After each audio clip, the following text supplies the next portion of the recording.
John Zink Company designs and manufactures emissions control equipment and clean air combustion equipment. Our primary goal is eliminating waste from the environment so that our customers can operate safe, efficiently, producing the products that they do. My name is Jason Harjo. I'm the design manager for John Zink Company in the Flare product group. So my name is Bert Reelhuis. I'm a manufacturing engineer at John Zink.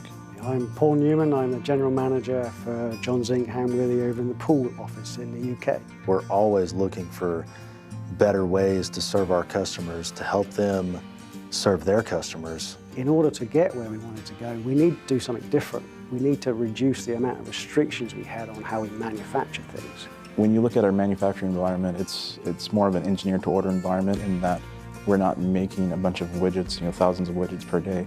It's more one or two or maybe dozens of burners at a time. We're out looking into every opportunity that we can to utilize additive to solve a problem. You can only do so much with traditional manufacturing.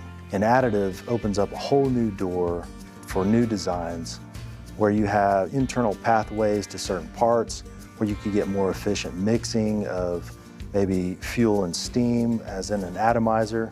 But that's really the problem we're trying to solve, is newer designs, more efficient designs to operate our equipment more efficiently. This is a YE6 burner tip. This was installed in a thermal oxidizer burner. And in a thermal oxidizer, it's burning and creating temperature to effectively destroy waste at the end of a process. This is very critical to the function of a system because this is what's going to shape your flame to burn efficiently. This part hadn't been manufactured in about 30 years, and so the tooling was gone. And so we decided, hey, we're gonna print this part, and now we have a successful part, and we didn't have to buy tooling for it. So normally with a part like this, you're investing thousands of dollars worth in tooling, and that's just to get started. And then you have to manufacture the parts. And then there's the lead time to not only manufacture them, but ship them to you. But with the studio system, we're able to print it and debind and center it in a matter of weeks, as opposed to months. And it also could run us several $100s as opposed to several $1,000s. For me specifically, the most important part of having a studio system in our shop is being able to design a tool or fixture and have it produced quickly. One example that I have here is a design from a machinist that's been with us for about 30 years. And he has these really heavy tools that he loads into his lathe. And the way he's been grabbing these parts over the years, just with his thumb and his index finger, and that's a lot of weight to load in on a part. Now on all of his tools out there at the lathe, he's got about 30 of these tools with the handles on them. They're all drilled and tapped, and he now uses the handle here to load his parts in and out of the machine. What we did is we first printed out of plastic. We tried the handles, he loved them, but over the course of a week he says, hey, my plastic part is broken. I said, okay, well, we have this metal printer, so we can print it out of metal for you, and that thing's not gonna give you any issues. It made sense to print this part versus machining it, because we would have had to take a pretty large chunk of metal and machine this down, especially to get this curvature. So it would have been time consuming and taking up our resources, where we like to focus our resources on making products for our customers. So one of the examples of parts that we're able to implement in our shop is this nozzle. It's used on our laser. Essentially, we were cutting some tube that created a lot of slag and buildup on the inside. So this is a really complex geometry. It's got multiple channels in it. So you have one port that directs the flow, it concentrates the flow of gas, and then you have another port that kind of creates a plume. You cannot make this any other way. It can only be 3D printed. The first thing we did was 3D print it from PLA. So we printed it on one of our desktop printers, we threaded it, put it on the end of that gas nozzle, and we tested it out. What we found that it was very effective, but it didn't last very long because the heat caused those ports to melt shut. Basically just disintegrated the tip. Then we went to the metal part, which we knew was going to be our long-term solution. So now this part can be threaded onto the end of that gas nozzle, so it purges the cut as it's being produced, creating a clean part that doesn't have any post-processing.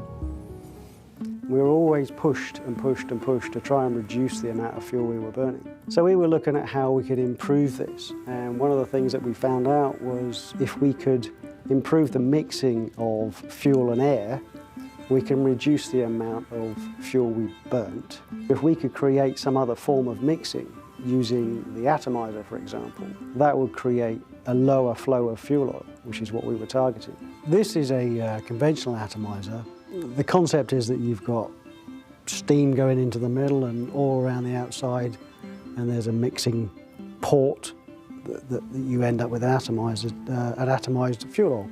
This is made out of a conventional piece of bar stock. The outside is machined to just give us the shape that we need, and the holes are drilled with conventional drilling machines. But you're pretty restricted on what you can do with it. When we knew that we could use additive manufacturing to create metal parts, we were still under the mindset that a round hole is the only hole you can have, because it's just ingrained in us from a design point of view. So the first thing we looked at was how we could get air into the middle. So we thought, let's remove this material around the outside of the hole and just have tubes coming from the center. We ended up with something along the lines of this. This is obviously made out of plastic and a slightly larger scale, just so that we could look at it. But it's got the ability for air to get into the center, which is what the target was at that point. And we slowly understood that with additive manufacturing, we're no longer restricted to round holes. We want to improve the atomization, so let's not make a round hole, because that's not necessarily the best way of doing it. Which is when we came up with this, which is our final design, and we've done some CFD flow patterns across the face of this to have a look at the airflow, and it is vastly improved. So using the conventional atomizer, we could reduce the flow rate of this down to about 120 kilograms an hour. And with this one, we can get down to 38 kilograms an hour. And if you imagine that's firing 3 burners, that's 3 times that over the number of ships they have, firing however long, is a huge saving in fuel oil.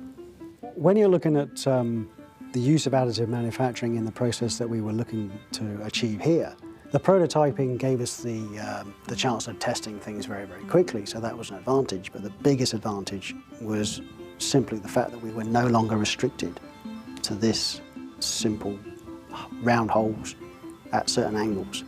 This, you can do anything.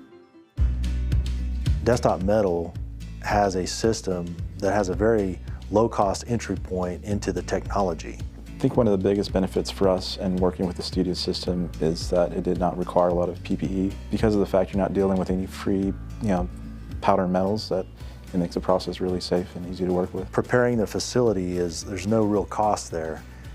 Basically, you plug it in and you can go. In terms of industry applications, it's very, very versatile. You can use it for all sorts of things. There'll be a lot of gains you can get from a design perspective. Companies that feel like metal 3D printing is too far in the future, if additive manufacturing adds value to them whatsoever, and they're not investing in it, then they're already behind.